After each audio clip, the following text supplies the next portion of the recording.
আসসালামু আলাইকুম প্রিয় দর্শক। দিল্লি ক্লাবে হাসিনার অডিও বক্তব্য প্রকাশ করা হলো। ঘণ্টা খানেকের এই ভাষণে ইউনূসকে তিনি গভীর খাদের দাঁড়িয়ে থাকা বাংলাদেশের জন্য দায়ী করলেন এবং তিনি যেটা ৫ টি মানে ওনার পরিকল্পনার কথা বলেছেন। তিনি যেটা বলার চেষ্টা করেছেন যে বাংলাদেশে রক্তক্ষরণ হচ্ছে, বিপর্যস্ত অবস্থা, সবচেয়ে বিক্ষত অবস্থায় আছে, সবচেয়ে বেশি খারাপ সময় পার করছে। এবং ডক্টর ইউনূসকে ক্ষমতালোভী, অর্থলোভী চরমপন্থীদের হাতে চলে গেছে দেশ। রক্তাক্ত জনপদ, মৃত্যুপুরী, তারপরে এইসব শব্দগুলো তিনি ইউজ করেছেন এবং উনার পরিকল্পনা হচ্ছে এখন ডক্টর ইউনূসকে অপসারণ ঘটিয়ে আওয়ামী লীগ সহ নির্বাচনের ব্যবস্থা করতে হবে এবং প্রতিদিনের যে রক্তক্ষরণ বন্ধ করতে হবে। সব সাংবাদিক এবং আওয়ামী লীগ কর্মীদেরকে মুক্তি দিতে হবে এবং সর্বশেষ উনি বলেছেন যে জাতিসংঘকে উনি অনুরোধ করেছেন জাতিসংঘের অধীনে এটা সুষ্ঠু তদন্ত করার জন্য আসলে জুলাই আগস্টে কি হয়েছিল। কারণ জাতিসংঘের রিপোর্টে বলা হয়েছে ১৫০-১৪০০ হত্যাকাণ্ডের কথা। কিন্তু ইউনূস সরকার বলছে ১,০০০ এবং অনেক সময় ৮০০। তো সেখানে একটা গরমিল রয়ে গেছে। আসলে ঘটনাটা কি? সেই ঘটনা উদ্ধারের জন্য তিনি বলছেন। আ বাংলাদেশে কোনো পত্রিকায় প্রকাশিত হয়নি। তবে আনন্দবাজার পত্রিকা থেকে আমি একটু পড়ে শোনাচ্ছি যেটি লেখা হয়েছে। দিল্লি ফরেন করেসপন্ডেন্স ক্লাবের এক কর্মসূচিতে এবার শোনা গেল শেখ হাসিনার বার্তা এবং সশরীরে নয় অডিও বার্তা দিলেন তিনি। সেভ ডেমোক্রেসি ইন বাংলাদেশ নামে ওই কর্মসূচিতে অডিও বার্তা দেন বাংলাদেশের সাবেক প্রধানমন্ত্রী। ২০২৪ সালের আগস্টে ভারতে সামরিক আশ্রয় নেওয়ার পর থেকে বিভিন্ন সময়ে অডিও বক্তৃতা করেন তিনি। তবে ভারতে আয়োজিত কোনো কর্মসূচিতে এই ১ম প্রকাশ্যে বাজানো হলো শেখ হাসিনার অডিও ক্লিপ।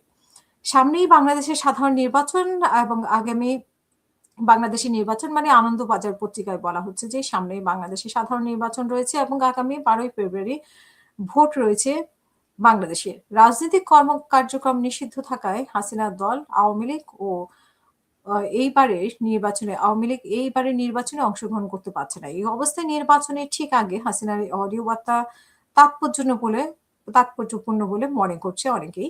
প্রায় ১ ঘন্টার বক্তৃতায় আগাগোড়াই তিনি অন্তর্বর্তীকালীন সরকারের প্রধান ডক্টর মোহাম্মদ ইউনূসকে দোষারোপ করে যাচ্ছেন। বক্তৃতার শুরুতেই তিনি বলেন যে বাংলাদেশে আজ এক গভীর খাদের কিনারায় দাঁড়িয়ে রয়েছে। বাংলাদেশের অন্তর্বর্তীকালীন সরকারকে কখনো খুনি ফেসিবাদ, কখনো সুদখোর, কখনো টাকা পাচারকারী, আবার কখনো ক্ষমতালোভী, বিশ্বাসঘাতক বলেও তিনি আক্রমণ করছেন। শুক্রবার দিল্লিতে আয়োজিত ওই কর্মসূচিতে উপস্থিত ছিলেন আওয়ামী লীগ সরকারের বেশ কয়েকজন সাবেক মন্ত্রী। এছাড়া প্রবাসী বাংলাদেশিরাও উপস্থিত ছিলেন। দীর্ঘ বক্তৃতায় ইউনূসের সরকারকে অবৈধ এবং হিংসাত্মক বলেও আক্রমণ করেছেন তিনি। ইউনূসের নেতৃত্বে অন্তর্বর্তী সরকার বাংলাদেশের সন্ত্রাস, অরাজকতা, হীনের দিকে ঠেলে দিয়েছে অভিযোগ তুলেছেন বাংলাদেশের সাবেক প্রধানমন্ত্রী এবং মানে দেশের উদ্ভূত পরিস্থিতি সার্বভৌমত্ব এবং সংবিধানের জন্য এক অস্তিত্বের লড়াই হিসেবে ব্যাখ্যা করেন তিনি এবং ইউনূস সরকারের বিদেশিদের হাতের পুতুল বলে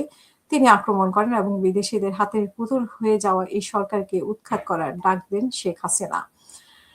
আসলে নির্বাচনের আগে শেখ হাসিনার এই ডাক, এই বক্তব্য কতটা বাংলাদেশে প্রভাব পড়বে, আদৌ প্রভাব পড়বে কিনা বা উনি যেভাবে বাংলাদেশকে ব্যাখ্যা করেছেন, বাংলাদেশের মানুষ জানে বাংলাদেশের অবস্থা সেরকম কিনা এবং উনি যেভাবে বলেছেন যে বাংলাদেশের আসলে রক্তক্ষয়ী অবস্থা। তো আমি জানি না বাংলাদেশের মানুষ সেটা মনে করছে কিনা, রক্তক্ষয়ী অবস্থা কিনা এবং বাংলাদেশ কত বিক্ষত এবং বাংলাদেশে হচ্ছে একটা চরমপন্থীর হাতে চলে গেছে। আসলে কি বাংলাদেশ এখন চরমপন্থীর হাতে কিনা সেটাও বাংলাদেশে যারা আছেন, বাংলাদেশের জনগণ উনি বারবার বাংলাদেশের জনগণের জন্য আফসোস করছিলেন, বাংলাদেশের জনগণের কথা উল্লেখ করছিলেন এবং বাংলাদেশের জনগণকে সাহস যোগাচ্ছিলেন। যেই জনগণ ৫ই আগস্ট রাস্তায় নেমে এসেছিল ওনাকে বিদায় করার জন্য, সেই জনগণকেই উনি আশ্বস্ত করছেন এই জনগণের পাশে আন্তর্জাতিক মহল আছে। সো এই জনগণ কোন জনগণ? সে আওয়ামী লীগের জনগণ নাকি বাংলাদেশের সাধারণ জনগণ? বাংলাদেশের সাধারণ জনগণ কিন্তু উনাকে জবাব দিয়েছে ৫ই আগস্টের সময়। সো উনি এই জনগণের কথা বলছেন নাকি আওয়ামী লীগের জনগণের কথা বলছেন এবং প্রতিদিনের রক্তক্ষরণের কথা উনি যেটা বলছেন, সেটা উনি প্রতিদিনের রক্তক্ষরণ কিভাবে উনি দেখছেন? তো উনি যে মানে যে কাজটা উনি করে গিয়েছেন সেটা নিয়ে আসলে উনার মধ্যে পুরো বক্তৃতার মধ্যে সেটা নিয়ে কোনো অনুতপ্ত ছিল না। সেটা নিয়ে কোনো ক্ষমা চাওয়া ছিল না এবং তিনি আবার পুনঃ তদন্তের দাবি করেছেন কিন্তু উনারা যে কাজটা করে গিয়েছেন সেই ব্যাপারে আসলে উনি কিছুই বলেননি।